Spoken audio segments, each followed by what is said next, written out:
আসসালামু আলাইকুম ভিউয়ার্স, কেমন আছেন সবাই? আশা করি ভালো আছেন। আজ আমি আবারও চলে আসলাম আপনাদের মাঝে নতুন একটা রেসিপি নিয়ে।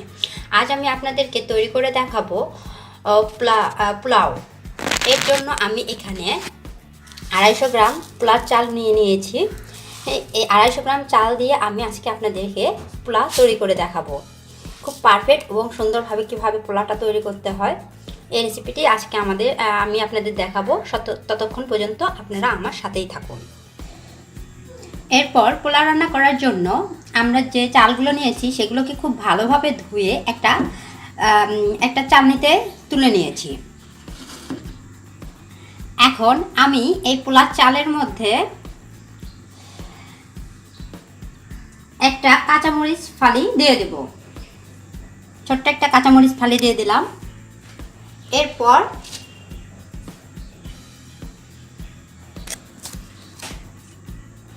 এরপর একটা তেজপাতা এভাবে চিড়ে এটার উপর রেখে দিলাম। এর ভিতর আরও আমি হাফ চা চামচ আদা রসুন বাটা দিয়ে দিলাম। আর দিয়ে দিচ্ছি আমি হাফ চা চামচ লবণ।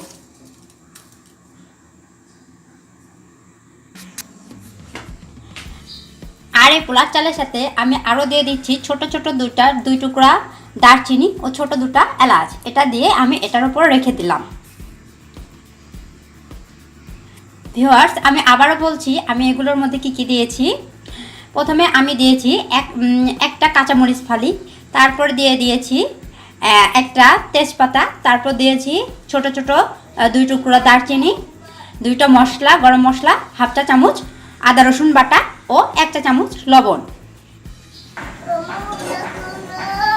পোলাও রান্নার জন্য আমি প্রথমে একটা হাঁড়িতে কিছু গরম পানি করে নেব।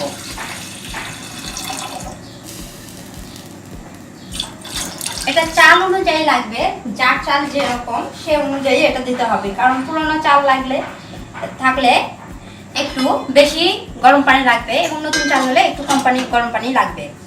আমি এর জন্য কিছুটা গরম পানি করতে দিলাম।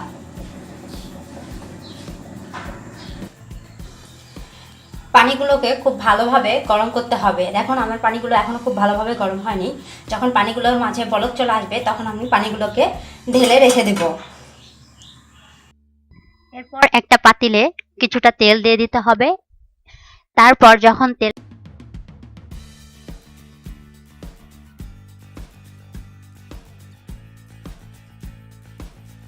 গরম হয়ে যাবে তখন আগে থেকে ধুয়ে রাখা যে চালটা ছিল সেগুলো এটার মাঝে দিয়ে দিতে হবে এবং খুব ভালো করে এটাকে কষাতে হবে এমন করে যাতে এই চালগুলো খুব লাল লাল একটা আকার ধারণ করে। ততক্ষণ পর্যন্ত এই চালটাকে কষাতে হবে এবং অনবরত নাড়তে থাকতে হবে।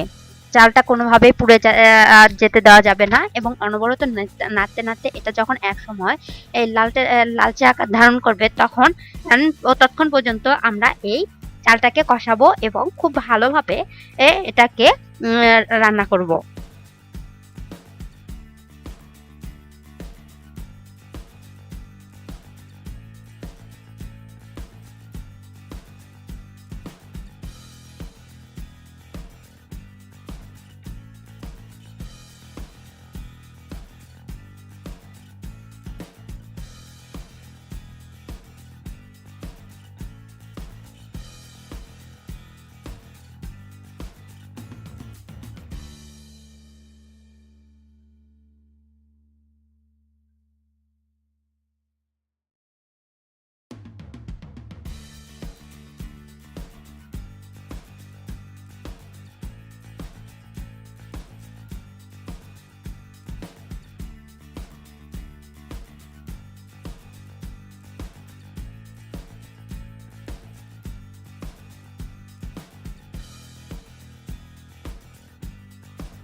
যখন সম্পূর্ণ এভাবে হয়ে যাবে,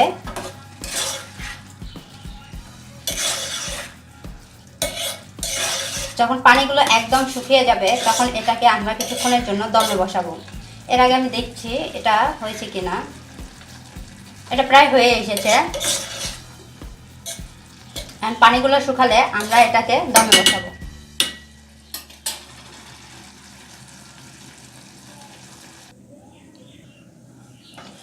আমার এই পানিগুলো প্রায় শুকিয়ে এসেছে। ভিউয়ার্স দেখুন, এখানে হালকা একটু পানি আছে। এটাকে শুকিয়ে গেলে আমরা এটাকে দমে বসিয়ে দেব।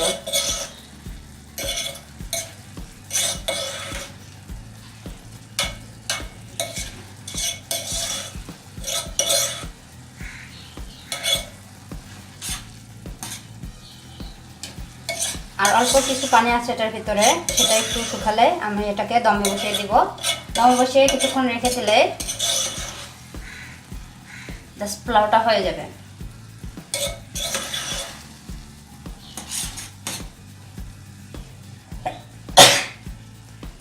আমার এটা প্রায় হয়ে এসেছে। আমি এখন এগুলোকে একটু সুন্দর করে এভাবে দিয়ে এটাকে দমে বসিয়ে দেব এবং চুলার জালটা অফ করে দেব।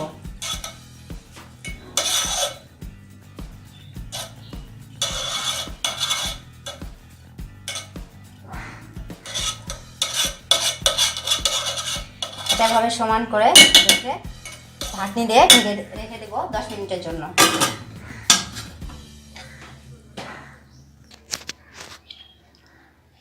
ভিউয়ার্স, তৈরি হয়ে গেল আমার সাদা পোলাও।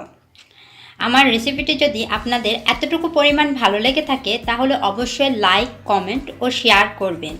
আমার চ্যানেলকে সাবস্ক্রাইব করতে ভুলবেন না এবং পাশে থাকা বেল আইকনটি অন করে রাখবেন, যাতে নতুন নতুন ভিডিও সবার আগে নোটিফিকেশন আকারের মাধ্যমে আপনাদের কাছে পৌঁছে যায়। আর আমাকে এতটা সাপোর্ট করার জন্য আপনাদেরকে অনেক ধন্যবাদ। আর আমার ভিডিওটা দেখার জন্য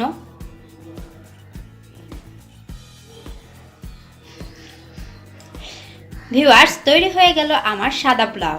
আমার রেসিপিটি যদি আপনাদের এতটুকু ভালো লাগে থাকে তাহলে অবশ্যই লাইক, কমেন্ট ও শেয়ার করবেন এবং পাশে থাকা বেল আইকনটি অন করে রাখবেন, যাতে সবার আগে নতুন নতুন ভিডিও আপডেট পেয়ে যান।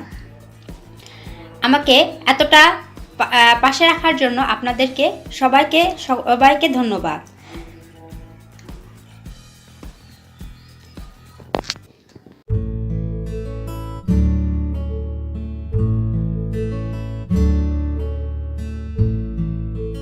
you